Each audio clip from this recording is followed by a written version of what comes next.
En el corazón de Badiraguato, donde la tierra es tan seca que parece que hasta las piedras tienen sed, la vida no vale un centavo si no sabes cómo mover las manos.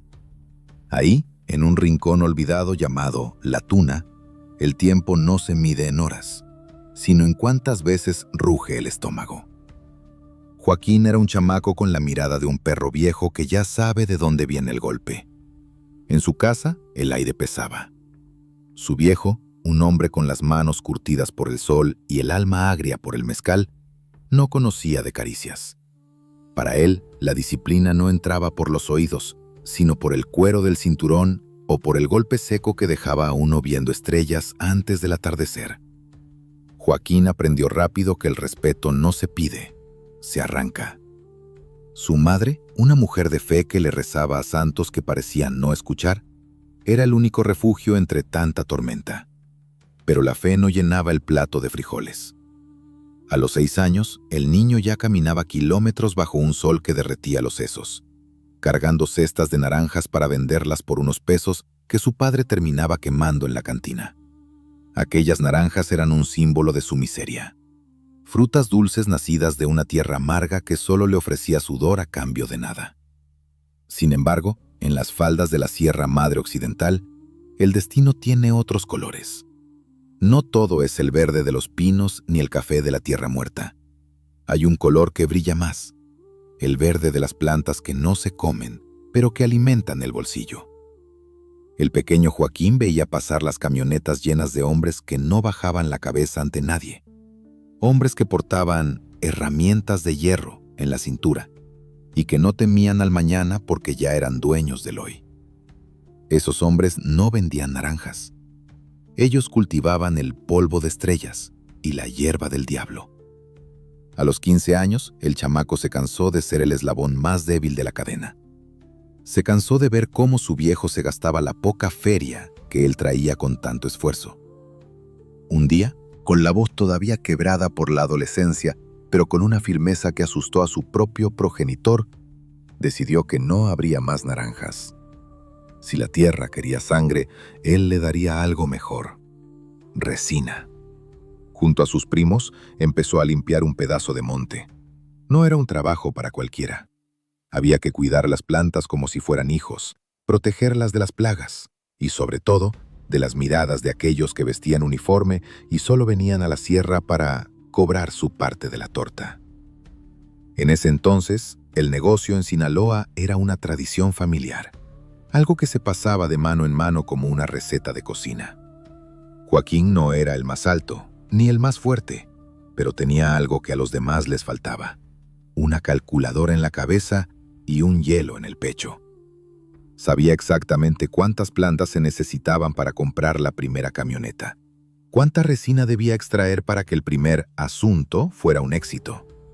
Empezó a entender la logística del cielo y de la tierra. Comprendió que si uno quería que el producto llegara a su destino sin contratiempos, había que saber a quién saludar y a quién mandar a dormir antes de que abrieran la boca. Su reputación empezó a crecer como la mala hierba. En los ranchos vecinos se hablaba de El Chapo, un apodo que nació de su baja estatura, pero que pronto se convirtió en un título de respeto. El Chapo no era de los que gritaban, era de los que observaban. Mientras los otros jóvenes se emborrachaban y gastaban sus ganancias en mujeres y música de banda, él guardaba cada billete. Estaba construyendo un muro, ladrillo por ladrillo, para que el hambre nunca más pudiera entrar en su casa. Pero el rancho le estaba quedando pequeño. El aire de la montaña, aunque puro, no tenía el olor del poder que él buscaba. Sabía que los hilos de la marioneta se manejaban desde la ciudad, desde las oficinas donde el dinero se lavaba con champán y donde las decisiones enviaban a la gente al rancho de las calaveras con una simple firma. Su tío, Pedro Avilés, ya era una leyenda en el negocio, un arquitecto de las rutas que cruzaban el desierto. Fue él quien le abrió la puerta al joven Joaquín, mostrándole que el mundo era mucho más grande que la tuna. El Chapo dejó la sierra con una promesa grabada en la piel: nunca más volvería a ser el niño que vendía naranjas por centavos. Se dirigió hacia Guadalajara, la joya de la corona, donde el asfalto quemaba y las oportunidades eran tan peligrosas como una víbora de cascabel. Allí, en la gran ciudad, el juego era distinto. Ya no se trataba solo de cultivar, se trataba de mover, de sobornar y de arreglar los asuntos con una precisión quirúrgica. En Guadalajara, el aire olía a gasolina y ambición. Joaquín entró al servicio de los grandes señores, hombres que tenían a la justicia comiendo de su mano. Allí aprendió que una palabra bien dicha vale más que 1000 ráfagas de plomo, pero que cuando el plomo habla, no debe quedar nadie vivo para contar el cuento. Se convirtió en el hombre de confianza para la logística. Si una carga de nieve se perdía, el Chapo la encontraba. Si un camino estaba cerrado, él construía uno nuevo. Su mente era un mapa de túneles y rutas secretas antes de que el primer agujero se cavara en la frontera. La vida le había dado cicatrices, pero él las usaba como armadura. Cada golpe de su padre, cada día de ayuno, cada mirada de desprecio por ser un plebe de la sierra, se convirtieron en el combustible de un motor que no tenía freno. El Chapo estaba listo para dejar de ser un peón y convertirse en el rey del tablero. La sombra de la Sierra Madre lo seguía, pero ahora él era quien proyectaba la oscuridad sobre los demás. El joven de Sinaloa ya no miraba las estrellas para pedir deseos. Las miraba para saber por dónde pasar la mercancía sin que los pájaros de acero del gobierno lo detectaran. El juego apenas comenzaba, y Joaquín Guzmán tenía todas las cartas marcadas. Sabía que en este negocio, el que no se mueve, se oxida, y el que se confía, termina empaquetado en una cuneta. Él no pensaba ser ninguno de los dos. Su destino estaba escrito con tinta blanca y sangre roja, y el mundo entero estaba a punto de leerlo. Guadalajara en los años 80 no era solo la ciudad de las rosas. Era el tablero de ajedrez más costoso del mundo. El aire olía a perfume caro, cuero de exportación y a ese aroma metálico que solo el poder absoluto puede desprender. En los despachos alfombrados y las mansiones con muros de 3 metros, un hombre con porte de empresario y mirada de tiburón movía los hilos de toda la nación. Miguel Ángel Félix Gallardo, el jefe de jefes, había logrado lo que nadie imaginó: sentar en la misma mesa a lobos que antes se mordían el cuello. Y en una esquina de ese salón, siempre atento, siempre en silencio, estaba el joven de la sierra, aprendiendo que para ser un gigante, primero hay que saber caminar entre los gigantes sin hacer ruido. Joaquín ya no cargaba cestas de fruta. Ahora cargaba con la responsabilidad de que la harina fina que venía de las selvas del sur cruzara la frontera sin que una sola mota de polvo se perdiera en el camino. En la organización de Félix Gallardo, el error no era una opción, era una sentencia de viaje sin retorno. Joaquín se ganó un lugar como el director de orquesta de los caminos. Su obsesión por el reloj era legendaria. Si un chofer llegaba 5 minutos tarde con un cargamento de nieve, no recibía un regaño, recibía un boleto para jugar golf bajo tierra. Para el Chapo, el tiempo era la diferencia entre una cuenta bancaria llena de ceros y una celda fría o una fosa común. Fue en esta época cuando el negocio cambió de color. Los campos de Sinaloa seguían dando hierba mala, pero el verdadero tesoro venía de Colombia. Los hombres de Medellín y Cali buscaban puentes, y Félix Gallardo era el ingeniero jefe. Joaquín observaba cómo los pájaros de acero aterrizaban en pistas clandestinas en mitad de la noche, cargados hasta los topes con ese talco blanco que volvía locos a los gringos en el norte. Él era quien diseñaba las rutas, el que hablaba con los uniformados para que miraran hacia otro lado cuando el convoy pasaba, y el que se aseguraba de que el aceite llegara a los engranajes correctos para que la maquinaria estatal no chirriara. Pero en el mundo de las sombras, la calma es solo el preludio de la tormenta. Había un hombre que estaba metiendo la nariz donde no debía. Un tipo que venía del otro lado, con una placa que no se podía comprar y una terquedad que empezó a causar molestias en los niveles más altos de la oficina. Enrique Camarena, un enviado de los gringos, empezó a desenterrar los secretos que los señores de Guadalajara preferían mantener bajo 7 llaves. La tensión en las reuniones de la Federación se podía cortar con un cuchillo. Los jefes estaban nerviosos, y cuando los hombres con poder se ponen nerviosos, alguien termina durmiendo con los peces. El Chapo vio de cerca cómo se tomó la decisión que cambiaría la historia de México para siempre. No se habló de crimen, Se habló de arreglar un problema.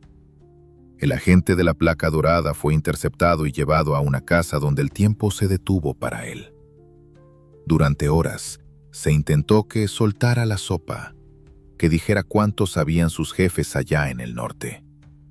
Fue una fiesta de dolor que se les fue de las manos.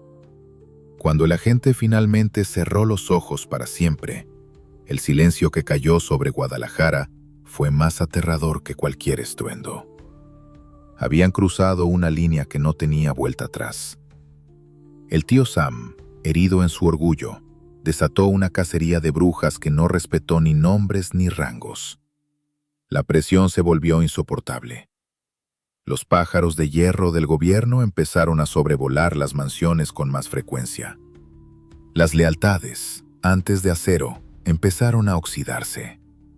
Félix Gallardo, el gran arquitecto, se dio cuenta de que su imperio se desmoronaba. Antes de que le pusieran los brazaletes de acero, decidió repartir el pastel. En una reunión que parecía un funeral anticipado, el jefe de jefes dividió el mapa de México como si fuera un botín de guerra. A unos les dio el desierto, a otros las costas, y a los hermanos de Tijuana les entregó la joya de la frontera. A Joaquín, el hombre que nunca llegaba tarde, le tocó su tierra, las montañas de Sinaloa y los puertos del Pacífico. Fue en ese momento cuando el aprendiz dejó de seguir sombras para empezar a proyectar la suya propia. Pero el reparto no trajo la paz, trajo la envidia.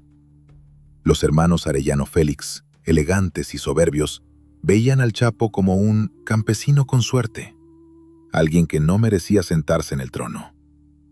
La guerra por las rutas, por cada metro de asfalto que llevaba al norte, comenzó a cocinarse a fuego lento. Joaquín regresó a sus cerros, pero ya no era el plebe que se conformaba con poco. Tenía los contactos en el sur, conocía las debilidades de los de azul y, sobre todo, tenía una visión que los demás no poseían. Mientras otros se gastaban la plata en lujos innecesarios, él invertía en mensajeros de la muerte y en ingenieros que supieran cómo trabajar la tierra desde abajo, sin que nadie los viera. Sabía que la superficie estaba demasiado vigilada, así que empezó a soñar con el inframundo. La década de los 80 llegaba a su fin, y con ella, la era de la paz entre los caballeros de la industria. El polvo blanco fluía como un río interminable, y el Chapo estaba listo para construir la presa más grande jamás vista. No le importaba si tenía que limpiar el camino de viejos amigos o de nuevos enemigos. En su mente solo había espacio para una cosa: ser el único que no tuviera que rendir cuentas a nadie. La Federación estaba muerta, y en sus cenizas, el cartel de Sinaloa empezaba a estirar sus garras. El joven de la tuna ya no era un estudiante. Ahora era un maestro en el arte de empaquetar sueños y enviarlos al otro lado. Mientras en su propio país, las notas de la música de banda empezaban a mezclarse con el sonido seco de los juguetes de metal.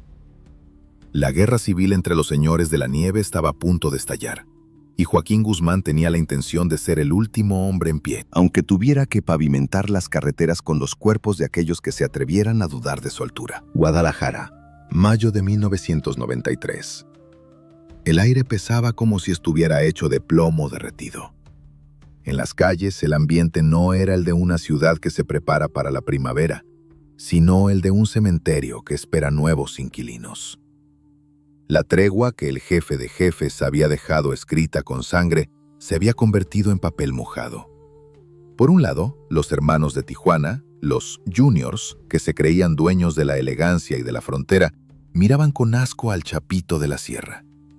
Para ellos, Joaquín era solo un campesino que había aprendido a usar zapatos caros, pero que seguía oliendo a tierra y a pino. La envidia es un veneno que corre rápido por las venas de los que visten de seda, y los Arellano Félix ya habían decidido que en el mapa de México no había espacio para un hombre tan corto de estatura, pero tan largo de colmillo. Joaquín, por su parte, no se quedaba de brazos cruzados. Él sabía que en este negocio, el que da primero, da dos veces, y el que no cuida su espalda termina empaquetado antes del amanecer. La guerra ya no se libraba solo en las rutas de la nieve. se libraba en los hoteles, en las fiestas y en los semáforos. Los mensajeros de la muerte de ambos bandos patrullaban la ciudad buscando cualquier brillo sospechoso, cualquier mirada que no fuera la correcta. La consigna era clara: limpiar el camino de cualquier estorbo que llevara el apellido del enemigo. El 24 de mayo de ese año, el destino decidió jugar una carta marcada en el Aeropuerto Internacional de Guadalajara. Joaquín tenía que moverse, tenía asuntos que arreglar fuera de la ciudad. Llegó en su gran Marquis blanco, un vehículo que en esos tiempos era el uniforme de los que mandaban. Lo que él no sabía es que los perros de caza de Tijuana ya lo estaban esperando. Habían montado una guardia con sus mejores sicarios, hombres que no venían a preguntar, sino a mandar a dormir a quien fuera necesario para cumplir la orden de sus patrones. En ese mismo instante, otro vehículo de la misma marca y color entraba en la zona. Dentro no iba un hombre con deudas de sangre, sino un hombre con deudas de fe. El cardenal Juan Jesús Posadas Ocampo, una figura que representaba el cielo en una tierra que ya olía a infierno, llegaba para recoger a alguien. Los sicarios de los Arellano, nerviosos, con el dedo pegado al gatillo y la visión nublada por la ambición de cobrar la recompensa por la cabeza de Guzmán, vieron el coche blanco. No esperaron a ver quién bajaba. No confirmaron la identidad. Para ellos, cualquier sombra en un gran marquís era la sombra del hombre que querían enviar al rancho. El estruendo fue ensordecedor. No fue una ráfaga, fue una lluvia de acero que desgarró el silencio del aeropuerto.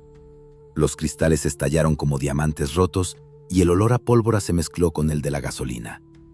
El cardenal no tuvo tiempo ni de rezar un último Padre Nuestro. Recibió 14 invitaciones al otro mundo a quemarropa.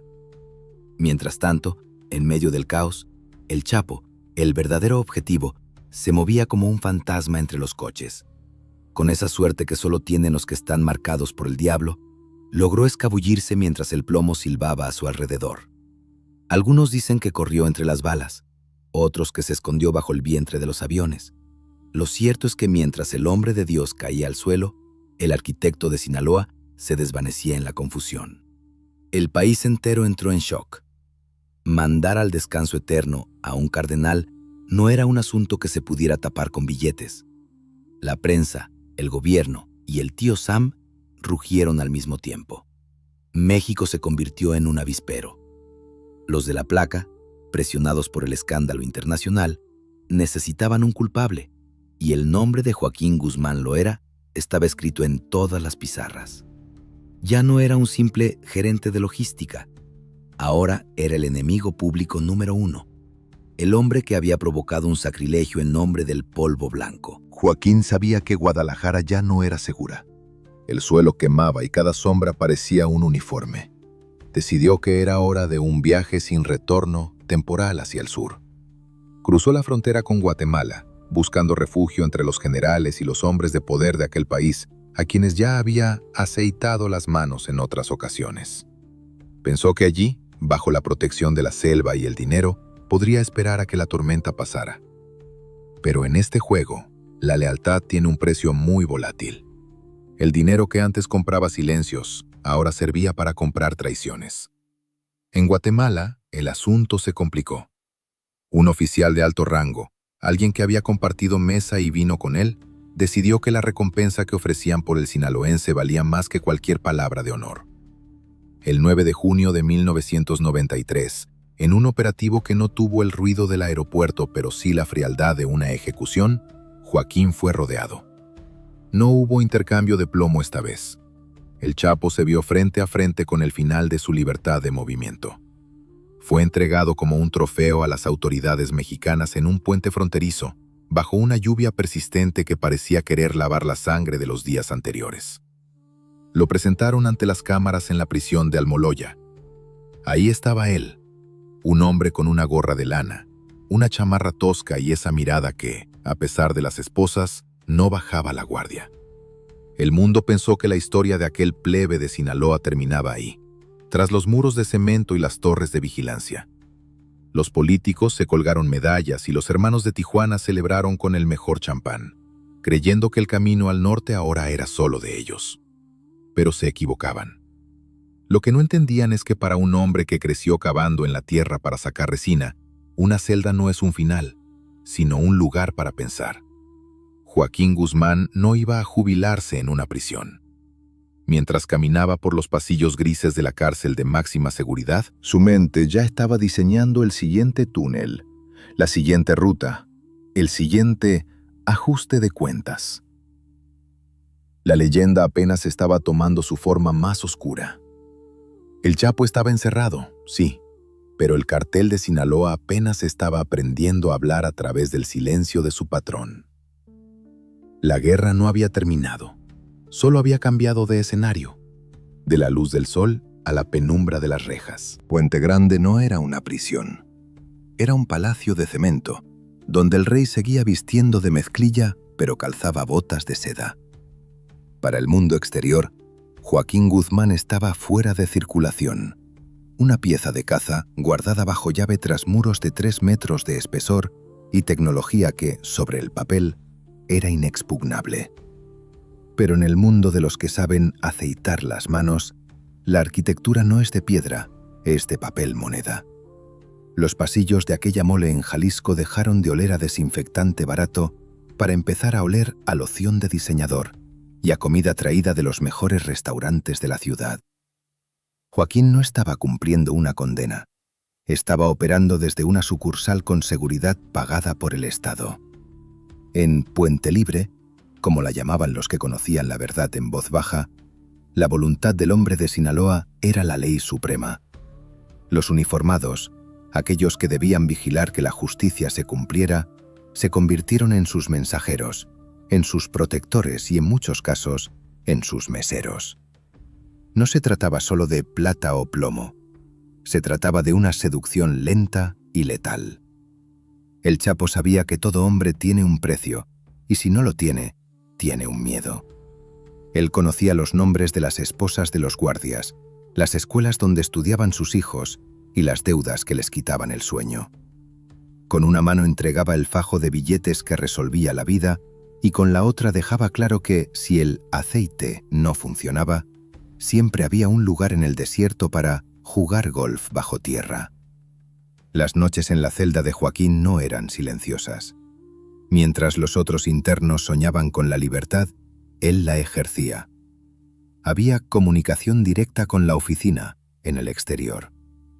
Los teléfonos móviles entraban como Pedro por su casa, y desde su litera, el patrón seguía decidiendo quién se hacía cargo de la nieve en la frontera y a quién había que ajustar las cuentas porque se estaba quedando con un pedazo de la torta que no le correspondía.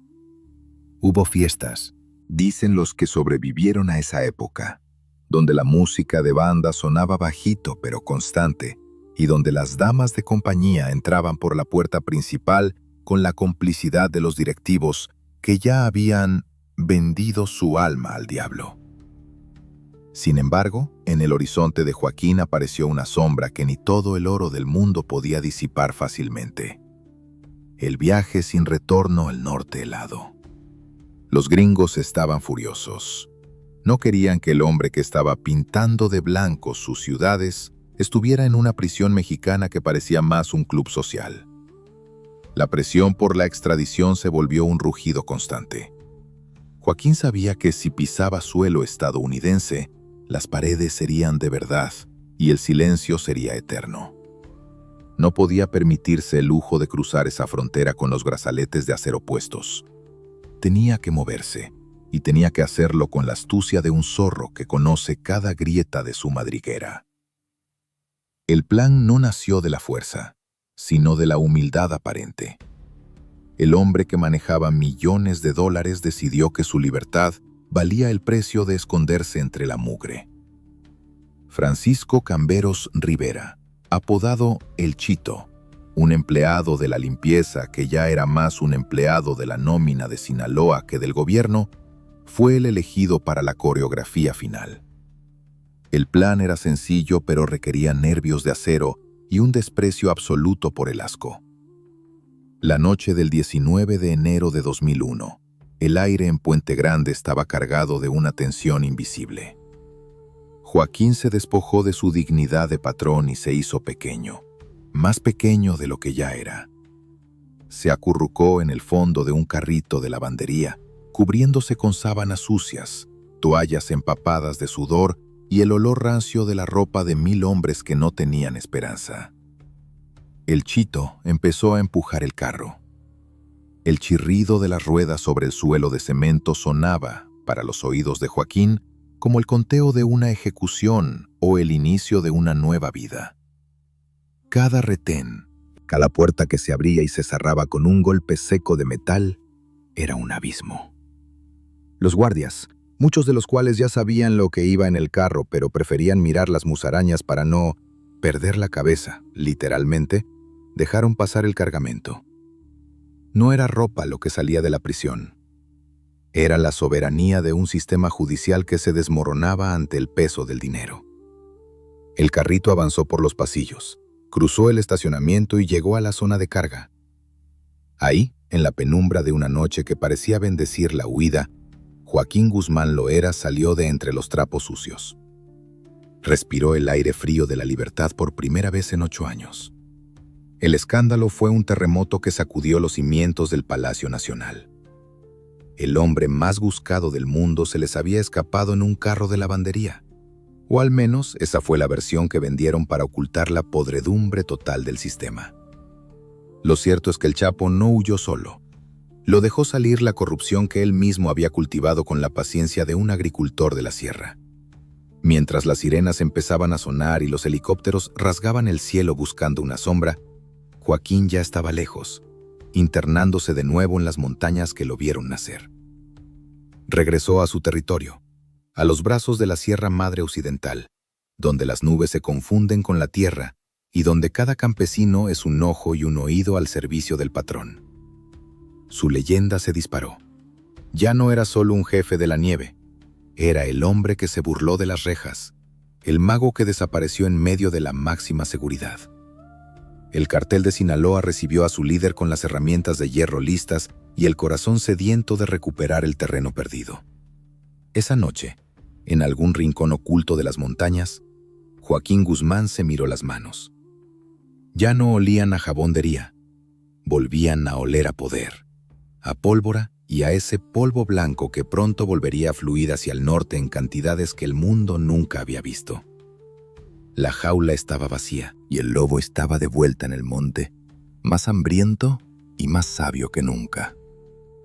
El juego acababa de subir de nivel, y esta vez, el Chapo no pensaba dejar que nadie le volviera a poner los brazaletes de acero sin que antes corriera un río de sangre para impedirlo. Regresar a la Sierra Madre Occidental para Joaquín fue como volver al útero de una madre de piedra que nunca traiciona. Mientras el gobierno en la capital se rascaba la cabeza y buscaba culpables por el asunto de la lavandería, el patrón ya estaba respirando el aroma de los pinos y la resina en su fortaleza natural. Pero el Chapo no era el mismo hombre que se fue años atrás. Ahora tenía la sabiduría del encierro y el hambre de quien ha visto los límites del mundo desde una celda. Sabía que para dominar la superficie, primero tenía que hacerse dueño del inframundo. Si los gringos querían muros, él les daría agujeros.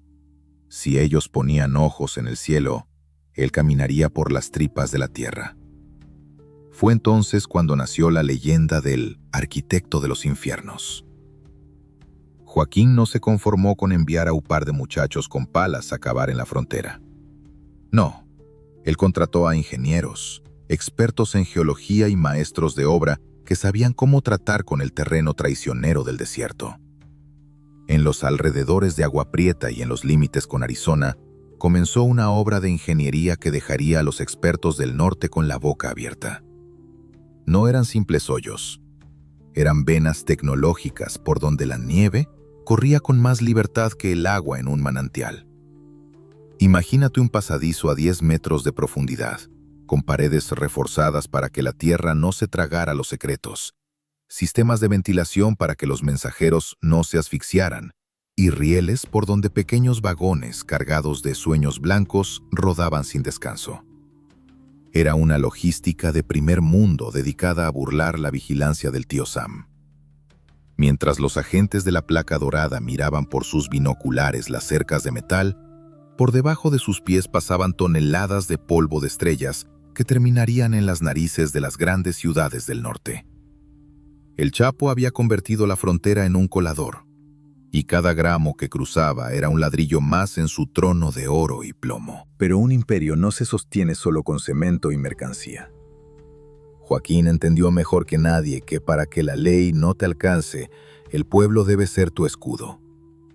En Sinaloa, el patrón empezó a tejer una red de lealtad que iba mucho más allá del miedo. Empezó a jugar al Robin Hood de la sierra. En los pueblos donde el gobierno no llegaba ni con promesas, el Chapo llegaba con hechos. ¿Faltaba una iglesia?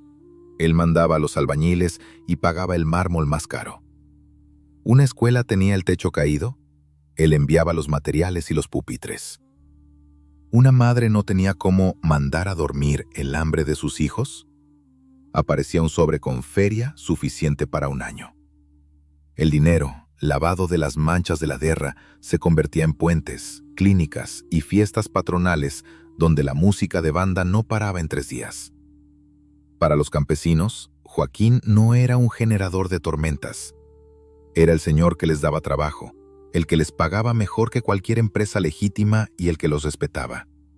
Se convirtió en un fantasma amado. Si un convoy de la Marina se acercaba a los cerros, antes de que los motores se enfriaran, el patrón ya lo sabía.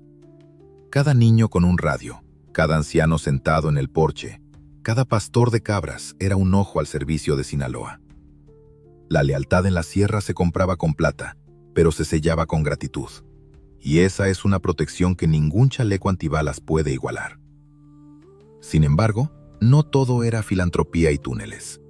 Para mantener la paz en casa, había que limpiar la basura en la puerta. Joaquín comenzó a armar su propio ejército de sombras. No eran simples sicarios. Eran hombres entrenados para arreglar asuntos con una frialdad que helaba la sangre. Los llamó sus limpiadores. Su misión era sencilla. Cualquier perro rabioso de otro cartel que intentara meterse en su terreno debía ser empaquetado y enviado con un mensaje claro a sus patrones. La consigna en Sinaloa era que solo un gallo podía cantar en ese corral, y ese gallo tenía la voz corta, pero el espolón de acero. La logística de la nieve se volvió una ciencia exacta. El Chapo ya no solo usaba la tierra. El mar también se llenó de sus peces de hierro, pequeños sumergibles, que navegaban a ras de agua, cargados hasta el tope, invisibles para los radares de los barcos de guerra. Era una inundación blanca que nada podía detener. La oficina de Joaquín en las nubes de la sierra manejaba presupuestos que harían palidecer a muchos países pequeños. Y mientras su nombre empezaba a aparecer en las revistas de los hombres más ricos del mundo, él seguía durmiendo en catres de campaña, moviéndose cada noche para que la muerte no lo encontrara en el mismo lugar 2 veces. La relación con sus socios también era un baile de máscaras. Con El Mayo, ese otro viejo lobo que prefería la sombra a los reflectores, formó una alianza de hierro. Juntos, decidieron que el negocio debía ser una empresa, no una carnicería. Pero si alguien rompía el código, si alguien se quedaba con un pedazo de pan que no le tocaba, el castigo era el viaje sin retorno. Joaquín no disfrutaba del dolor, pero lo usaba como una herramienta de precisión. Un asunto arreglado a tiempo evitaba una guerra larga, decía su lógica de hierro. En esta etapa de su vida, Guzmán Loera se sentía invencible. Tenía los túneles bajo la tierra, los aviones en el cielo, los barcos en el mar y el corazón de su gente en la mano. Era el arquitecto de un mundo paralelo donde las leyes del hombre no existían, solo la ley de la oferta, la demanda y el plomo. El polvo blanco era el combustible de un motor que él mismo había diseñado, y no parecía haber muro lo suficientemente alto ni mar lo suficientemente profundo para detener su marcha. Pero el éxito siempre trae sombras largas. En la ciudad, otros ojos empezaban a mirarlo con hambre. Nuevos grupos, más salvajes, menos caballeros, estaban naciendo de las cenizas de las viejas guerras. Hombres que no querían túneles ni escuelas, solo querían ver arder el mundo. Joaquín sabía que para seguir siendo el rey, pronto tendría que dejar de construir y empezar a destruir. La paz de la sierra estaba a punto de romperse, y la nieve se teñiría de un rojo tan intenso que ni la tierra más sedienta podría olvidar. El aire en la frontera dejó de oler a desierto para oler a hierro y azufre. A mediados de la primera década de los 2000, un nuevo tipo de sombra empezó a alargarse desde el este. Una sombra que no sabía de códigos ni de respeto por la vieja escuela. Eran los de la última letra. Hombres que habían sido entrenados para proteger a la nación y que ahora usaban ese conocimiento para mandar a dormir a cualquiera que se cruzara en su camino. No eran empresarios de la nieve, como Joaquín. Eran máquinas de guerra que no buscaban el trato, sino el exterminio. Para el Chapo, el negocio siempre había sido una cuestión de plata o plomo, pero con preferencia por la plata. Para estos nuevos invitados a la mesa, el plomo era el único lenguaje que hablaban con fluidez. La guerra civil entre el cartel de Sinaloa y estos desertores del uniforme se convirtió en el capítulo más oscuro de la bitácora de Joaquín. El tablero de México se dividió en dos. La estructura tradicional, casi feudal, de Sinaloa contra la brutalidad paramilitar del este. Joaquín sabía que si permitía que estos números avanzaran, su imperio de túneles y lealtades se desmoronaría. Fue entonces cuando la barredora empezó a trabajar a tiempo completo. El patrón no se quedó de brazos cruzados. Ordenó que sus propios mensajeros de la muerte se vistieran de guerra. El asfalto de ciudades como Nuevo Laredo y Veracruz empezó a llenarse de regalos empaquetados, bultos envueltos en cinta que llevaban mensajes escritos con la caligrafía del horror. No se hablaba de conflictos, se hablaba de limpiar la casa. El Chapo, con su mente de estratega, entendió que a la bestia se le vence cortándole los suministros y demostrando que en el arte de enviar al rancho de las calaveras, nadie tenía más imaginación que él. Las noticias del norte ya no hablaban de política, sino de cuántos hombres habían amanecido jugando golf bajo tierra en una sola jornada. Pero mientras la sangre corría por las alcantarillas, Joaquín seguía sentado en su trono de nubes en la sierra, manejando los hilos de una economía que ya no cabía en los bancos. Fue en medio de este caos cuando ocurrió algo que fue un balazo de plata directo al ego del gobierno mexicano. En 2009, la revista de los hombres de negocios más importantes del mundo, esa que llaman Forbes, puso el nombre de Joaquín Guzmán Loera junto al de los dueños de los bancos y las petroleras. Apareció como uno de los hombres más poderosos y ricos del planeta. Para el mundo, era una noticia curiosa. Para Joaquín, era un trofeo. Para el Estado, fue una bofetada con la mano abierta. El hombre que se había escapado en un carrito de lavandería ahora era un ícono global de la prosperidad blanca. El Chapo ya no era solo un fugitivo. Era un fenómeno, una marca que pesaba más que las instituciones. Su poder llegó a tal punto que se decía que Joaquín podía comprar el aire que respiraba el presidente. Su red de aceite para la maquinaria llegó a los niveles más altos. No se trataba de comprar a un policía de esquina. Se trataba de tener generales, ministros y directores de inteligencia en la nómina de Sinaloa. Con un simple chasquido de dedos, un operativo militar podía desviarse hacia el territorio de un enemigo, o una carga de nieve de 10 toneladas podía cruzar la aduana con escolta oficial. El Chapo no solo era el rey de los túneles, era el dueño de la voluntad de muchos que vestían de gala durante el día y cobraban en billetes verdes durante la noche. Sin embargo, estar en la cima de la montaña significa que eres el blanco más fácil para el rayo. El tío Sam, al ver que su socio del sur no podía o no quería ponerle los brazaletes al de la tuna, decidió que la fiesta se estaba saliendo de control. La tecnología de los pájaros de acero que miran desde el espacio empezó a enfocarse exclusivamente en las coordenadas de la sierra.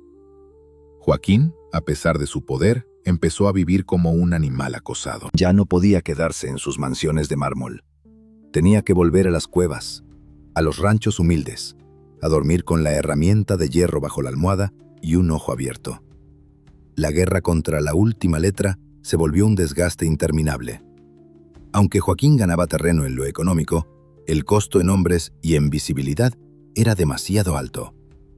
Su rostro estaba en cada poste de luz, su nombre en cada canción que los valientes cantaban en las cantinas. El mito de El Chapo había crecido tanto que ya no cabía en el anonimato que el negocio requiere para sobrevivir. Sus socios, como el Mayo, le advertían que la luz del reflector termina por quemar a quien la busca. Pero Joaquín, tal vez embriagado por su propia leyenda, empezó a creer que era intocable, que el dinero podía comprar incluso al destino. El imperio estaba en su apogeo. La nieve de Sinaloa llegaba hasta Australia, Europa y los rincones más profundos de África. Joaquín Guzmán había construido la multinacional más eficiente del siglo XXI, una que no pagaba impuestos, pero que cobraba con la vida.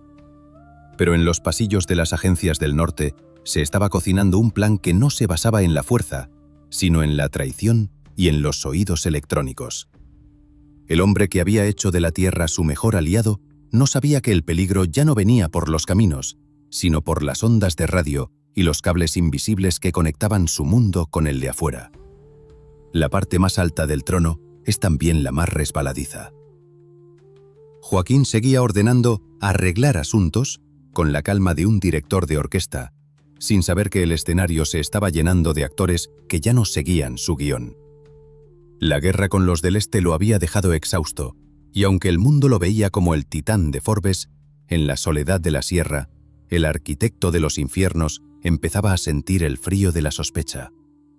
Sabía que alguien, en algún lugar, ya estaba preparando el viaje sin retorno para su libertad. Pero antes de que eso pasara, Joaquín Guzmán le daría al mundo una última demostración de por qué su nombre sería recordado mucho después de que el último gramo de su polvo blanco se hubiera disuelto en el viento. El silencio en el Hotel Miramar, allá en las costas de Mazatlán, no era el de un descanso plácido frente al mar. Era el silencio de una tumba que se cierra antes de tiempo. Corría febrero de 2014 y Joaquín, el hombre que había burlado a la muerte en 1000 barrancos, se sentía extrañamente tranquilo. Quizás fue el cansancio de vivir como un fantasma, o tal vez fue la confianza ciega en que sus ojos en el cielo le avisarían de cualquier movimiento extraño. Pero esta vez, los pájaros de acero del norte no venían con estruendo. Venían en silencio, movidos por cables invisibles y por el rastro que dejan las palabras cuando se lanzan al aire a través de un aparato electrónico. El arquitecto de los túneles no sabía que su propia voz, interceptada por los oídos de cristal del tío Sam, estaba trazando el mapa de su caída. Cuando la puerta de la habitación 401 cedió, no hubo una lluvia de plomo. No hubo oportunidad de usar las herramientas de hierro que descansaban cerca de la cama.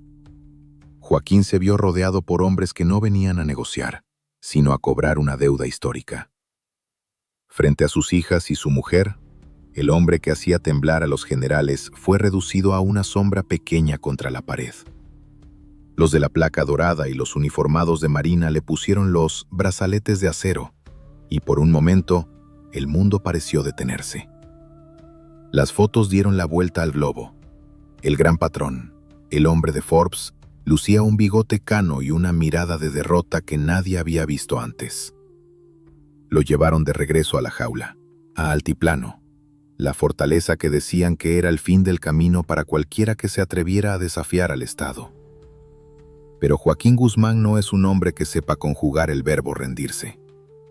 Mientras los políticos en la capital se daban palmaditas en la espalda y brindaban con vino caro por haber capturado al trofeo más grande, en las entrañas de la tierra, lejos de las cámaras de seguridad, empezaba a sonar una sinfonía de picos y palas. Joaquín sabía que en Altiplano la vigilancia era constante. Había ojos de vidrio en cada rincón y oídos de metal en las paredes. Sin embargo, todo sistema tiene una grieta, y el patrón de Sinaloa es un experto en encontrar el vacío entre los ladrillos. La celda número 20 se convirtió en su nuevo despacho. A pesar de los muros de concreto reforzado, el aceite volvió a fluir. Los mensajes salían y entraban en forma de susurros durante las visitas o en papeles doblados que desafiaban la gravedad. Joaquín necesitaba un camino, y sus ingenieros, Los mismos que habían perforado la frontera norte ya estaban trabajando. Compraron un predio a más de 1 kilómetro de distancia, una bodega solitaria que no llamaba la atención de nadie. Bajo ese techo comenzó la obra maestra de la ingeniería del inframundo. Día y noche, los topos al servicio de Sinaloa perforaron el suelo. No era un trabajo cualquiera. Tenían que excavar a 10 metros de profundidad para evitar los sensores de movimiento de la prisión. Usaron maquinaria de punta, sistemas de ventilación con tubos de PVC para que los trabajadores no se asfixiaran y una iluminación digna de una oficina de lujo. Pero lo más impresionante fue el riel. Construyeron una vía de acero por donde correría una motocicleta modificada, el vehículo que llevaría al patrón desde la oscuridad de la celda hacia la luz de la libertad. Dentro de la jaula, Joaquín seguía una rutina perfecta. Comía, caminaba, fingía una sumisión que calmaba los nervios de los guardias. El 11 de julio de 2015, el aire se sentía distinto. El reloj marcaba casi las 9 de la noche. Joaquín se acercó a la zona de la regadera, el único rincón donde los ojos de vidrio tenían un punto ciego por respeto a la intimidad. Se agachó, como quien busca algo que se le ha caído, y en ese momento, el suelo se abrió. Un hueco de 50 por 50 centímetros fue la puerta a su libertad.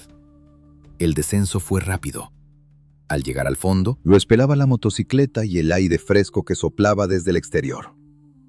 Mientras arriba los guardias empezaban a notar que el hombre de la celda 20 tardaba demasiado en bañarse, Joaquín ya volaba bajo tierra, recorriendo los 1500 metros de ese conducto que era un monumento a la corrupción y a la astucia. Cuando finalmente salió por el agujero en la bodega, el mundo se le abrió de nuevo. Una camioneta lo esperaba, y antes de que las sirenas de altiplano empezaran a aullar como lobos heridos, el patrón ya estaba de camino a sus montañas, riéndose de las paredes que se suponía eran imposibles de cruzar. El ridículo para el gobierno fue total. ¿Cómo era posible que el hombre más vigilado del país desapareciera por un agujero en el piso? La noticia fue un estallido de carcajadas en las calles y de vergüenza en los despachos oficiales. El Chapo lo había vuelto a hacer. No necesitó un ejército para salir de la jaula. Solo necesitó su ingenio, su dinero y un par de hombres que supieran cómo tratar a la tierra. El mito creció hasta alcanzar proporciones divinas en Sinaloa. Ya no era solo un jefe de la nieve. Era el mago que humillaba a los poderosos con una sonrisa burlona. De vuelta en la sierra, Joaquín retomó los hilos de su imperio. Pero la libertad tenía un sabor distinto esta vez. Sabía que los del norte estaban heridos en su orgullo, y un animal herido es mucho más peligroso. La cacería se reinició con una furia renovada. Ya no buscaban solo capturarlo, buscaban borrar el rastro de la humillación que él les había causado. Joaquín, sin embargo, se sentía intocable. El túnel de altiplano no solo fue una vía de escape, fue su declaración de guerra definitiva contra el sistema.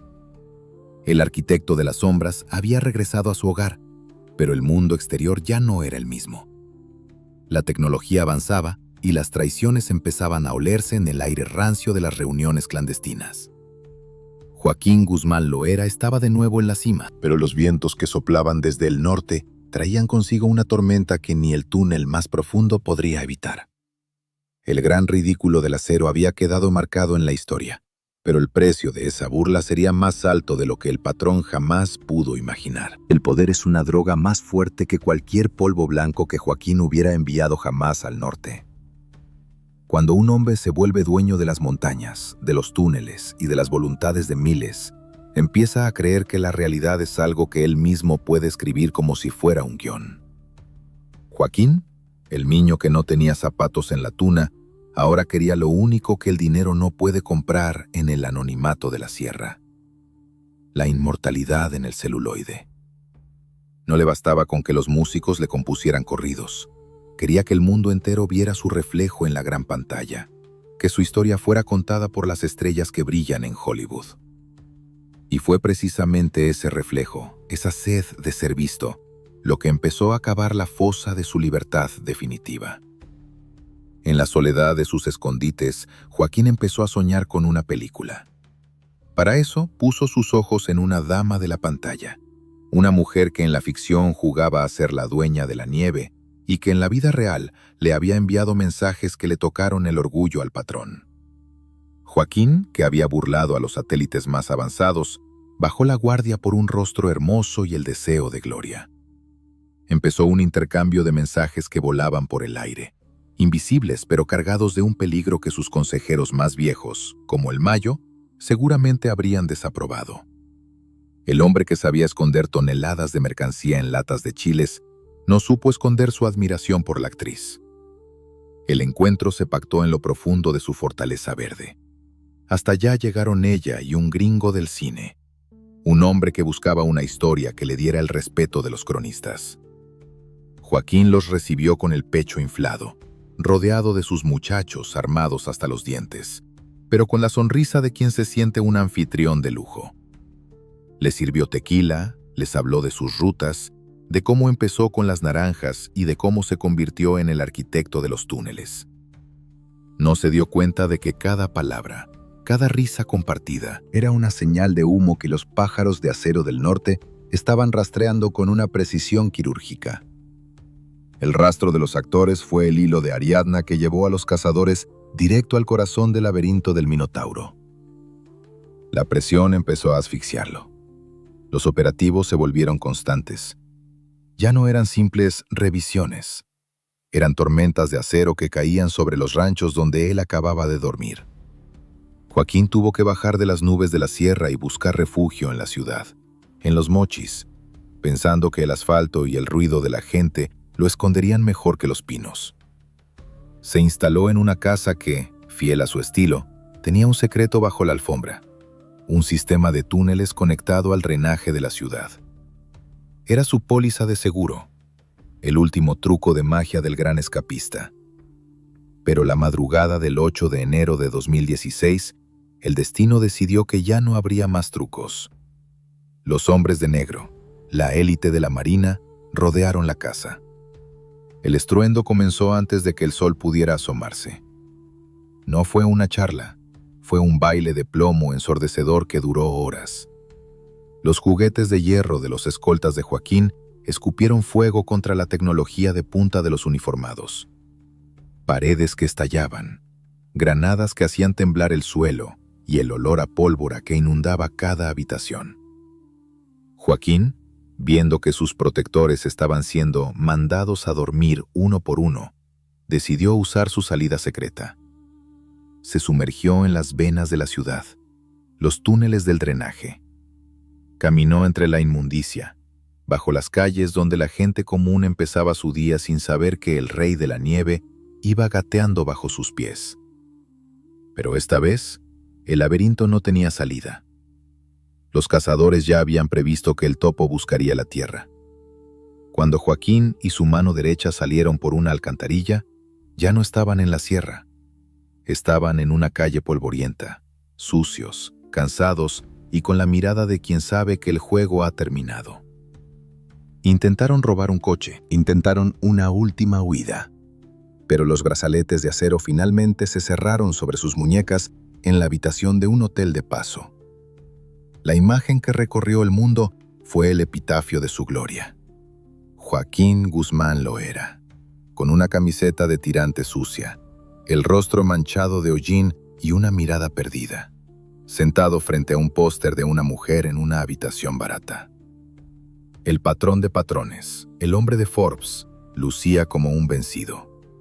Ya no había túneles que lo salvaran, ni dinero que pudiera comprar el silencio de los que lo tenían bajo la mira. El gobierno mexicano, herido por la burla de Altiplano, no iba a arriesgarse a una tercera función de magia. Esta vez, el asunto se iba a arreglar de una manera que no tuviera retorno. Pocos días después, Joaquín fue subido a un pájaro de hierro con rumbo al norte. Mientras el avión despegaba, seguramente miró por la ventanilla las luces de la tierra que había dominado con sangre y billetes. Se iba hacia el país que había pintado de blanco durante décadas, pero no iba como un conquistador, sino como un trofeo. La extradición fue el regalo definitivo para el tío Sam. Joaquín Guzmán cruzó la frontera por última vez, no por un túnel construido por sus ingenieros, sino por el cielo, encadenado y custodiado por hombres que no sabían lo que era la lealtad de la sierra. El niño de la tuna, el aprendiz de Félix Gallardo, el fugitivo de la lavandería y el mago de la regadera, llegaba a su destino final. En México, el imperio empezaba a resquebrajarse sin su cabeza, y la guerra por el trono se volvía aún más salvaje. Pero para Joaquín, el mundo se estaba reduciendo a una celda de concreto donde el sol no era más que un recuerdo lejano. El precio de querer ser una estrella de cine fue terminar siendo el protagonista de su propia tragedia, una donde el telón caía con el sonido seco de una puerta de acero que se cierra para siempre. Nueva York no recibió al patrón con alfombra roja, sino con el frío cortante de un invierno que parece no tener fin y el peso de una justicia que no sabe de arreglos bajo la mesa. El juicio del siglo no fue más que un banquillo de traiciones, donde aquellos que antes le juraban lealtad eterna y le besaban la mano por un fajo de billetes verdes, se convirtieron en pájaros cantores. Uno tras otro, los antiguos socios, los mensajeros y hasta los amigos de la infancia se sentaron frente a los hombres de la toga negra para soltar la sopa. Hablaron de los túneles, de los peces de hierro que surcaban los mares, de las herramientas que se usaron para limpiar el camino y de cómo la nieve de Sinaloa había pintado de blanco el mundo entero. Joaquín escuchaba en silencio, con la mirada fija en un punto inexistente, viendo cómo su imperio se desmoronaba palabra tras palabra, traición tras traición. La sentencia no fue una sorpresa para nadie, pero sonó como el golpe de una pala cerrando una fosa. Cadena perpetua más 30 años. Un viaje sin retorno hacia el rincón más oscuro del mapa estadounidense. Lo enviaron a Colorado, a un lugar que los hombres temen mencionar en voz alta. ADX Florence, el Alcatraz de las Rocosas. Allí, el mundo de Joaquín Guzmán se redujo a una caja de cemento de 2 por 3 metros, donde el sol es un extraño y el silencio es una condena que te devora los sesos poco a poco. Ya no hay música de banda, ya no hay olor a pino de la sierra, ya no hay muchachos esperando sus órdenes. Solo queda el eco de su propia respiración y el recuerdo de una libertad que se escapó por el agujero de la vanidad. En ese hoyo de cristal, el tiempo se detiene. Joaquín pasa 23 horas al día viendo las mismas 4 paredes grises. La comida entra por una ranura y el contacto humano es un lujo que se le ha prohibido por el resto de sus días. El hombre que manejó los hilos de una nación, el que burló las prisiones de máxima seguridad en México como si fueran castillos de naipes, ahora se enfrenta al único muro que no puede aceitar: la soledad absoluta. Sus ojos, que antes medían las rutas del desierto, ahora solo cuentan las grietas del techo. Es el final del camino para el niño que vendía naranjas, una muerte en vida, donde el arrepentimiento no sirve para abrir los brazaletes de acero que el tío Sam le puso para siempre. Mientras tanto, al otro lado de la frontera, en las tierras que él creía suyas, el vacío que dejó no trajo la paz. Dicen en los pueblos de Sinaloa que cuando el viejo lobo se va, los cachorros se muerden entre ellos para ver quién se queda con el monte. Los herederos de la sangre de Joaquín, los chapitos, no heredaron la paciencia de su padre. Son jóvenes que prefieren el ruido del metal al silencio de la estrategia, que prefieren que el asfalto huela a pólvora antes que a negocio. Han desatado una guerra interna contra los viejos robles del cartel, como el compadre Mayo, que sigue observando todo desde las sombras, esperando que la tormenta pase. La nieve sigue cayendo. Eso no ha cambiado. Otros nombres, otros rostros, pero el mismo polvo blanco sigue fluyendo por las venas de la tierra. Las rutas que Joaquín diseñó siguen activas, solo que ahora los mensajeros son más jóvenes y más violentos. El legado del Chapo no fue una empresa de paz, sino una escuela de guerra que ha dejado a México cicatrices que no cierran. Cada vez que un joven toma una herramienta de hierro para arreglar un asunto, el fantasma de Joaquín sonríe desde su celda en Colorado. Él construyó el camino, y ahora el mundo entero camina por él, aunque el final sea siempre el mismo: el rancho de las calaveras o una caja de cemento como la suya. En la tuna, su madre sigue rezando por el hijo que no volverá a ver. Las montañas de la Sierra Madre guardan sus secretos, y los túneles que alguna vez fueron sus arterias ahora están llenos de tierra o de sangre nueva. El mito del Chapo vive en los corridos, en las películas que él tanto deseó y en las historias que se cuentan en las cantinas cuando la noche está muy oscura. Se habla de él como de un fantasma que todavía camina por los cerros, pero la realidad es mucho más fría. Es un número de preso en una oficina del norte, un hombre que lo tuvo todo y terminó con nada más que el recuerdo de su propia ambición. La historia de Joaquín Guzmán Loera es la prueba de que en este negocio, el éxito es solo un préstamo con intereses de sangre. Puede ser el más rico, el más poderoso, el más buscado, pero al final del día, la tierra siempre reclama lo suyo. La nieve se derrite, el oro se oxida y el poder se desvanece como el humo de un cigarro en medio de la tormenta. El arquitecto de los infiernos terminó en su propio infierno, uno donde no hay salidas secretas, ni carros de lavandería, ni túneles bajo la regadera. Solo el silencio eterno de las montañas de Colorado, que son tan frías como el corazón del hombre que quiso ser el dueño del mundo. El ciclo no se detiene. Mientras lees estas palabras, otro niño en una sierra lejana está mirando las plantas verdes y soñando con comprar el mundo. Otro patrón está aceitando la máquina y otro asunto se está arreglando con el sonido seco del plomo. Joaquín es solo un capítulo en un libro que no tiene fin. Un libro escrito con la sangre de los que caen y la ambición de los que suben. La montaña sigue allí, imponente, viendo cómo los hombres se matan por un puñado de polvo de estrellas, olvidando que al final todos terminamos jugando golf bajo tierra, sin nada más que el peso de nuestros pecados sobre el pecho. Este es el fin de la leyenda del Chapo, pero el rugido de Sinaloa sigue sonando fuerte en la oscuridad. El tablero ha cambiado de manos, pero el juego es el mismo. El que no aprende de la historia está condenado a repetirla en una celda de 3 metros o en una zanja en el desierto. La nieve sigue cayendo y el hambre de poder nunca duerme.